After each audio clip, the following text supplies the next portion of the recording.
Et ce jour-là, je ne sais pas s'il se souvient lui-même, il m'a dit, Benoît, je vais me venger.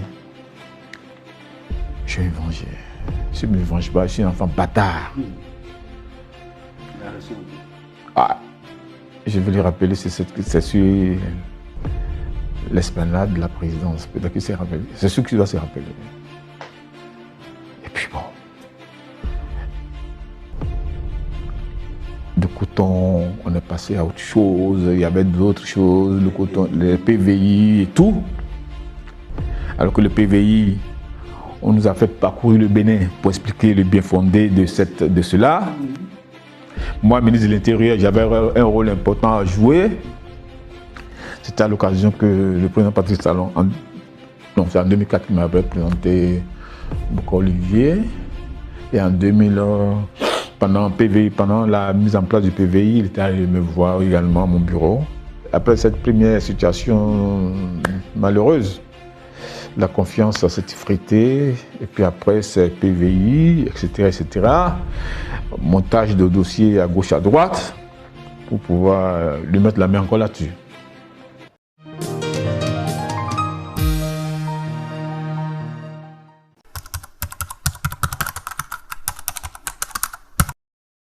Lorsque les bruits ont commencé, vous étiez déjà ministre? J'étais ministre de l'Intérieur. À la proclamation des résultats, lorsque le président Patrice Talon, et lorsque Yahya Boni a été élu, j'étais fait conseiller technique, chef de la cellule de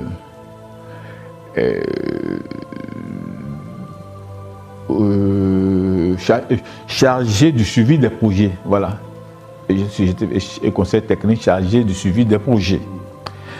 Donc, pendant quelques années, après il y a eu la députation. J'allais à l'Assemblée, puis à la fin, je suis passé au ministère de l'Intérieur. Et c'est là que les problèmes ont commencé avec le président Talon. J'avoue que je me suis senti très mal personnellement, je le dis du fond du cœur, parce que je sais le rôle qu'il a joué, je sais sa conviction, je sais ce qu'il voulait pour ce pays-là. Et aujourd'hui, je suis pas étonné de tout ce qui se passe, parce qu'il il faisait en sorte que tout ce qui est réforme aujourd'hui, dont on parle et tout, que ce soit porté par Yahya Boni. Et c'était dans les accords. C'était dans les accords que Yahya Boni signait à l'époque avec ceux-là qui devaient constituer avec lui le groupe pour gérer notre pays. C'est le refus d'aller de l'avant qui a fait que, bon, voilà, tout a capoté, que nous sommes là aujourd'hui dans cette situation-là. Mais sinon, il aurait pu le porter. Et il avait les moyens de le porter parce que nous avions un nombre de députés suffisamment élevé. Mais la gestion de ces députés, nous étions 69 députés. Et personne ne pouvait comprendre que de 69, nous sommes tombés à 27. Que nous soyons tombés à 27, c'est incroyable. Qu'est-ce qui s'était passé? Ah non, mais ce qui s'est passé, c'est la gestion faite par le chef. On aurait pu faire, depuis ce temps-là, réussir dérouler, puisque tous ceux qui pouvaient contester étaient avec nous. Tous ceux qui pouvaient contester étaient avec nous. Donc, on pourrait dérouler le programme, on pourrait faire toutes les réformes nécessaires. Aujourd'hui, je me rappelle, on se plaint, pourquoi un petit pays, tant de nombre de partis politiques, ce n'est pas possible. Il faut l'exemple du Vietnam, de la Chine et tout, mais on n'a pas eu le courage d'avancer. Il a eu le manque de volonté politique. Alors, lorsque les problèmes sont arrivés, que le président Patrice Talon a dû s'en aller dans des conditions très difficiles, ministre de l'Intérieur que j'étais,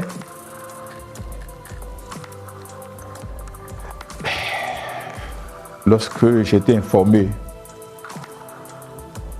qu'il devrait faire l'objet d'une arrestation, je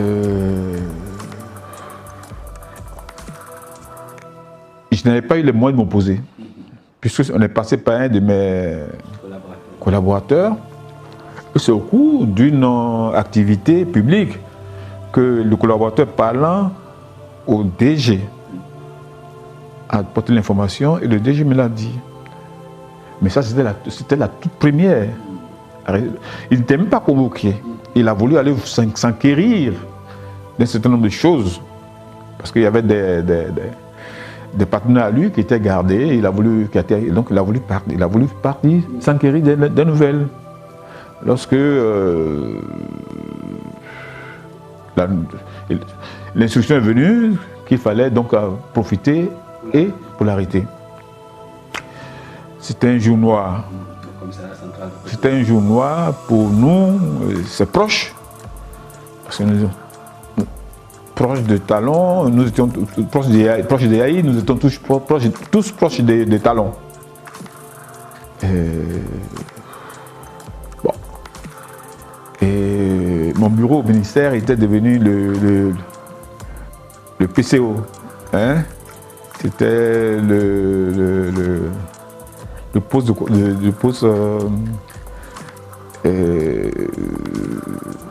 le poste opérationnel. Il fallait trouver les moyens pour le sortir quand même. Il s'agit du président Patrice Talon. Et nous savons tous, nous les concernés, ce qu'il a fait. Bien sûr. Artisan principal. Donc, mais le président Patrice Yahi Boni était absent du territoire, était à Abidjan. Donc, dans mon bureau, il se trouvait tout le monde. Il fallait tout faire pour que l'instruction soit donnée à la direction, au commissariat central, pour qu'on puisse le relâcher. On est resté là très longtemps. Je ne vais pas citer les noms de tous ceux-là qui étaient avec moi, mais c'était quand même le poste opérationnel. Et le lendemain matin, il a été libéré. Mais déjà, donc, à partir de là, les calvaires ont commencé. Les problèmes ont commencé. À toutes les occasions, il fallait l'humilier. Moi, je sais qu'à 2 reprises, il y a eu des réunions sur le coton. Je me suis posé la question de savoir si c'était vraiment l'homme qui nous avait aidés à avoir le pouvoir. Et ce jour-là, je ne sais pas s'il se souvient lui-même. Il m'a dit, Benoît, je vais me venger. Je vais me venger. Si je ne me venge pas, je suis un enfant bâtard. Ah, je vais lui rappeler, c'est sur l'esplanade de la présidence. Peut-être qu'il s'est rappelé. C'est sûr qu'il doit se rappeler. Et puis bon. De coton, on est passé à autre chose. Il y avait d'autres choses, le coton, les PVI et tout. Alors que le PVI, on nous a fait parcourir le Bénin pour expliquer le bien fondé de cela. Moi, ministre de l'Intérieur, j'avais un rôle important à jouer. C'était à l'occasion que le président Patrice Talon, c'est en 2004 qu'il m'avait présenté Bouka Olivier. Et en 2000, pendant la mise en place du PVI, il était allé me voir également à mon bureau. Après cette première situation malheureuse, la confiance s'est effritée, et puis après c'est PVI, etc. Montage de dossiers à gauche, à droite, pour pouvoir lui mettre la main encore là-dessus. Encore une fois, là on m'informe fortuitement que bon, voilà, la situation atteint un niveau où il faut finalement l'arrêter. La question que j'ai posée, c'était simplement savoir s'il y avait, si les fondements étaient, s'il y avait les fondements réels, juridiques, qui peuvent amener à le faire. Il m'a été dit que je coopère avec lui. On m'a demandé si je coopère avec lui. J'ai dit mais non, c'est pas ça, mais seulement bon, voilà. L'écho que ça peut avoir, la première fois on a entendu, on sait tout ce qui s'est passé. Et puis... En tout cas, il est parti. Il a réussi à partir du pays pour échapper donc à cette arrestation parce que c'était fait pour qu'il soit arrêté. Et cette fois-ci, ce n'était pas pour ce journaux comme ça, rien sans sortir. Non, ce n'était pas ça. Dieu merci, il est parti.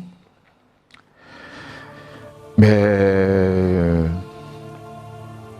après J'avoue que j'ai souffert un peu de cette situation-là parce que j'ai eu des demandes d'explication, il y a eu des commissions d'enquête qui ont été mises en place. Pas de vous que l'information est partie.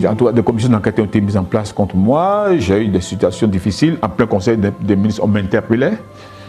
Les collègues de l'époque peuvent témoigner. On m'interpellait, étant le ministre de l'Intérieur, mais j'étais devenu comme un pestiféré, quoi. Vous voyez, il a échappé, c'était inadmissible que ça bâtisse sans que, etc., etc. Donc c'était invivable. Bon, donc je n'ai pas été surpris de constater que quelques temps après, on m'est enlevé du gouvernement. Bon. Peut-être se souvenant du rôle que j'avais joué sans le connaître au départ. On m'a rappelé 2 semaines après pour dire que je suis chargé des missions et conseiller spécial chargé de la sécurité du président de la République et président de la commission de lutte contre les armes légères, contre la prolifération des armes légères. Bon. J'ai accepté, est-ce que j'ai bien fait? Je ne sais pas.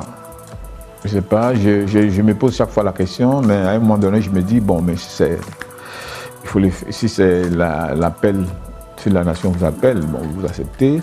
Et c'est malheureux, c'est dans l'exercice de cette fonction que j'ai fait l'objet de cet accident du 31 janvier 2015 qui a failli m'emporter. Puisque mon garde est parti, le corps ramassé dans un sachet. Moi-même, c'est plusieurs jours de coma. C'est à l'étranger que j'ai dû être soigné. Je porte encore les séquelles. Mais j'ai continué le combat.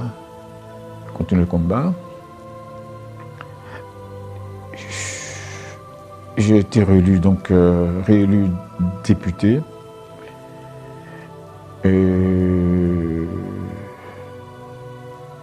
Et en 2015, j'ai été réélu député en 2015. Et en 2015, je ne me rappelle pas du mois, exactement du mois, lorsque j'ai reçu l'appel du président Patrice Talon qui me dit Benoît, mais toi, voilà, c'est mon frère, nous sommes nos vies, voilà. Il dit Benoît, dans 6 mois, je vais arriver au pays, je vais me lancer dans la bagarre et j'espère que tu ne seras pas à la réserve. Je lui ai dit, il n'y a pas de souci, allez, on t'attend.